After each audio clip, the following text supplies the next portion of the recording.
idea of having SmackDown come to Raw.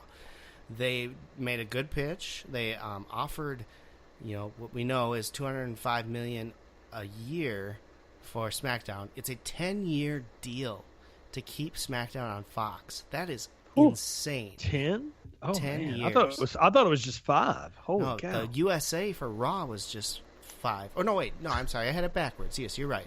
The USA for Raw is a 10-year, and the SmackDown is a 5-year with Fox. So it's a huge contract. WWE is looking to come out of this in 5 years with over $2.5 billion between the two shows. Fox also offered a weekly studio show on the FS1 channel. So not only is SmackDown going to be on broadcast TV now, which is huge for them, but now they're also a possibility that we can get like a Talking Smack or something else on FS1, which I think is awesome. How cool is that? That's crazy if they can pull that off. And Talking Smack was one of the best shows on the network before they took it off there. So, I mean, you put that on network television, my God, the ratings. Well, yeah, I mean, it's going to be pretty cool. I hope they do bring Talking Smack back. I agree with you. I thought that was one of the better shows that they did. However, if they do a studio show, I'm imagining it's going to have to change a little bit in format. But, yeah, it was one of the better post-game shows that they ever did. I never really cared for the post-game Raw shows or anything that they've done after that. Yeah. But the SmackDown, they took it off because they wanted to move 205 Live on right away, and they didn't want people having to wait till 11 o'clock at night or 12 o'clock at night to watch the Talking Smack afterwards. They tried it for a little while. I think people probably didn't tune in at that point. Probably not. You know what I'm most looking forward to with this, honestly? Like, it's the advertising that's going to go along with it. Like, I can't wait to hear Joe Buck's dead voice talk about tomorrow night on Smack. I mean, really, like, that's going to be awesome. That's going to be I pretty can't fun. wait for the go-home SmackDown before WrestleMania. It's going to be great. Oh, just imagine Monday Night Football. Juice, that is a dead-on impression of the dead, soulless life that is Joe Buck. Just imagine the hype they're going to have to do on pay-per-view nights on Sundays. Instead of pushing the NFL football, they have to. Yeah, well, that's what we talked about last week, Brian. Sorry to interrupt, but you said that because it's going to be on Friday and it's live, their go-home shows are not going to be on Mondays or Tuesdays anymore. It's going to be Fridays. So 2 days before the show. Plus, Thursday Night Football is now on Fox, so you will have Joe Buck pre-gaming for the next night's SmackDown. That's going to be interesting. That's going to be fun. I mean, you're going to see the stars show up and be like, see Braun Strowman like flipping a football and you're squeezing it till it dies. Like, hey, there's a lot of guys in the National Football League like WWE. I mean, big time. You've seen Triple H, Vince, all those guys send belts to all the champions and all the pro sports. That's just the tip of the iceberg. A lot of these guys love WWE, and it's going to be great. Well, look how many of the WWE stars were like college football. Oh, yeah. You know, I mean, not only just through the years, but even recently. I mean, I remember when Roman Reigns played for Georgia Tech because he tried to murder Auburn's quarterback, with a good spear. It's a pretty good spear. So he's been working on that for a long time. But I remember when he played, and so, yeah, I think it's going to be fun, though. That's going to be really cool. This whole deal is amazing. The numbers aside, which are just astronomical, the idea that Fox has really kind of pushed their chips in on the table of doing live activity, sporting events as like 80% of their programming is fantastic. Yeah. And I agree with the notion out there, and I wanted to ask you guys this, that SmackDown's going to be the A show. Even on a Friday night going forward, because it's got that big format. I don't think that's ever going to happen. I mean, Raw is the baby of Vince McMahon, and I just don't see him considering SmackDown any higher. I get that it's on broadcast TV, and I guess we'll have to look at the ratings when they start to come in, and maybe that may change over time. But I think Raw is still the flagship show. It will be the flagship show, and it's getting more money for that show than the other one. So Raw is being paid $260 million a year or something like that. So it's still more valuable than the Fox SmackDown show. That may change. You never know. It depends. Like I said, if the viewership is just blowing away Raw, then I can understand and see where they might start pushing some of their stars over to the SmackDown show. But until that happens, I don't expect them to have Raw be the second-rate show.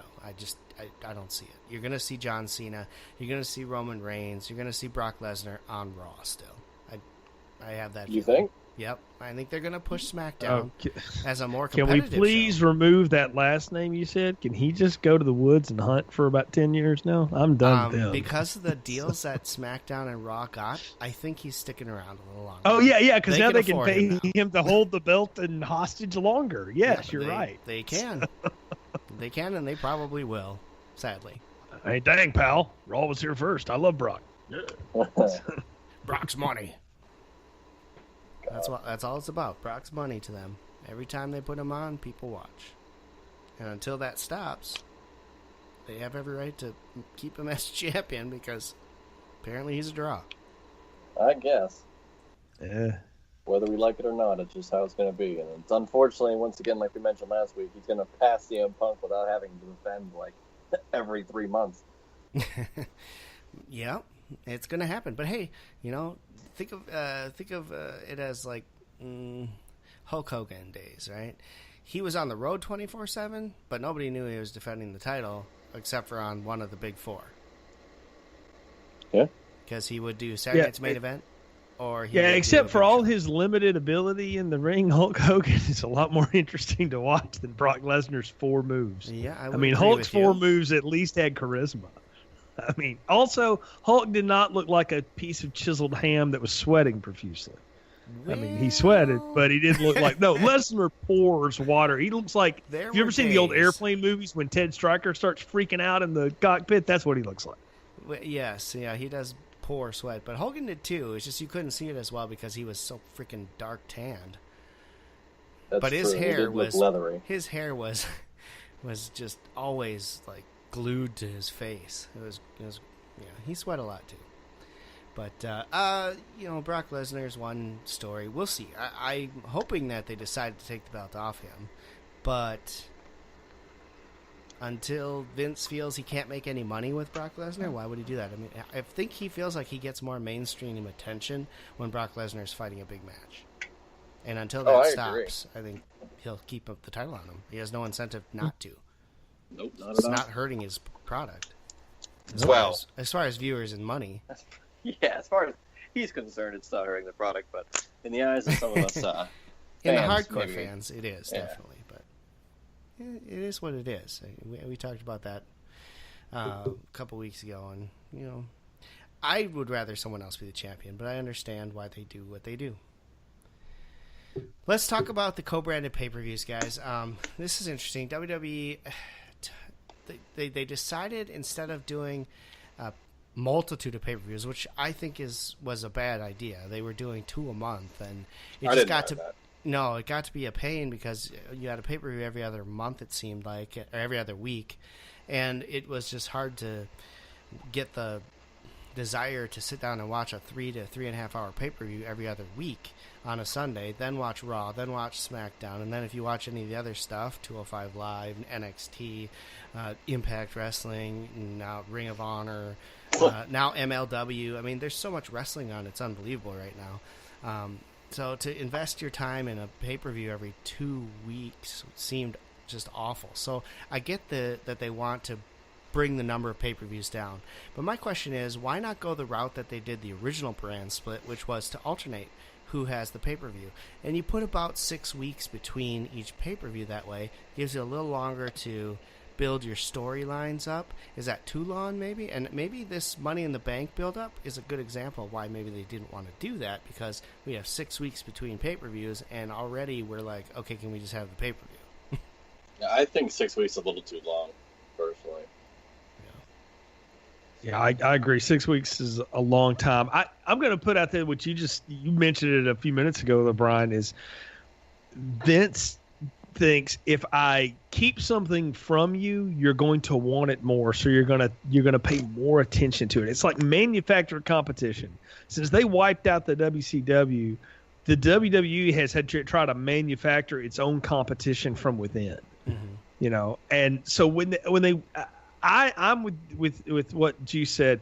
too many pay-per-views, 2 a month. That's way too much. All right. 6 weeks in between, that's a little too long. Like you could do them a month to month. I mean, maybe 5 weeks, for between like Mania and, because what they did Mania and then they went to Saudi, and just it was huge this year. Mania, the house show, So that was too close. So I don't know. I mean, the thing that I think that it hurts the brands is that there's now less people on there unless you have multi-person matches all the time. And here's the thing that I'm starting to notice that I want to see if you guys have picked up on. Is it me, or is every friggin' title match a triple threat 4-way to the death match now? We just don't get any more like one-on-one dudes unless it's the two dudes that have been nut-shotting each other for a month and a half. But I mean, like that's we don't get that many just one-on-ones anymore, right? Like it seems like we always have to come up with the triple threat angle. It's a blessing and a curse having a roster loaded with talent. You want to get everybody in a match, it seems. You don't want to leave anybody out, so everybody gets a shot. And you have, a title for each whatever division on both brands. And I don't know, it's like they can't find that middle zone of we don't know when we want to put our pay-per-views on. We don't know how many pay-per-views to have. We don't know how many titles to have.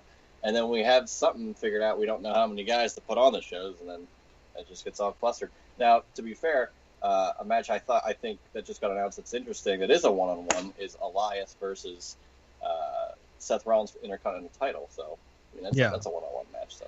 Yeah, I mean, here's the problem is that, by combining, when they had the split the original time, what was great about that is that, number one, they did keep the shows separated. They never really interacted with the other people except for the 4 times a year when they all came together. And I think that's a good thing. You don't want to have cross-branding. Having John Cena as a free agent going between brands is annoying. I'd rather he pick a damn brand and stay on it, right? But so would Nikki, by the way. Well, we don't need to talk about that crap. I knew it was a work. Well, yeah, obviously now it even seems more like a work. But everything's a work. Yeah, we could talk Nikki and John Cena another time. Right now, I mean, to me, the problem with the co-branded pay-per-views, and I get that they added an extra hour for potential overruns and whatever. Oh boy! But you got all this talent who now has no shot of ever making a pay-per-view match because they're not the top guys. So it kind of maybe that's an incentive for some of that talent, though. I mean, they kind of. I wouldn't say that they got it handed to them before, but I mean, it does give a little bit of an incentive. And but incentive only gets you so far. It's all about what the brass sees, and if they don't look at you as a star, it's always been that way, Brian. Look at like Heath Slater and Rhino, fantastic. Both of them great workers. I agree. Good stories that they were put in when the pay-per-views were separated. Now they're jokes, and they're not going to get pushed into pay-per-view matches because now you got to push these other teams and everything else. But to be fair, do we really need to see Heath Slater and Rhino on a pay-per-view, or do you find them that interesting, or is it fine for fodder on TV for people that are casual fans? Yeah, no, I get you, but I enjoyed their run as tag champs. I thought it was pretty fun. I agree, and I thought it was good on SmackDown. I just don't see it as like, I don't know. They're good workers. I mean, if you got good workers, they'll have a good match. So I agree that the talent, should have the chances and opportunities, but you got to figure out who really is the ones that are going to, put the asses in the seats, as they say. Yeah, I get it, and it makes sense. It's just I feel bad for some of these other talents who, I mean, you already got the talents who are getting relegated to main events and the other show. They're getting paid. They're getting paid, absolutely, and they're living their dream, and they're doing all sorts of stuff. But there's only so much pay-per-view time, and your top guys are going to get all of that. So I don't know. We'll see how it does. I don't know if it's going to hurt the two brands or not. But my whole thing is, if you're going to have a brand split, make sure you keep it separated. Right? Let's not have crossover matches. I get Backlash was an anomaly because they had the whole superstar shakeup. But from here on out, let's not have Samoa Joe wrestle Roman Reigns because they're on two separate brands. Let's keep them wrestling their own branded people. That's how a brand split works. Otherwise, you're just the same old WWE again. And you might as well put it back together. But I also think now that we're back into it, and Backlash was that one little exception where you had guys do cross brands. I liked before, way back, I remember in WrestleMania 21, it was interpromotional, and it was it was Kurt Angle versus Shawn Michaels, and like that was really cool back then. It was like, oh my god, these two top guys that we never thought would really go at it. Boom, now they can go at it because it's WrestleMania. If you save it for a decent stage, I like it. So if they do that in the future, I'm all for it. Yeah, no, I don't disagree with that statement at all. If you want to have a specialty match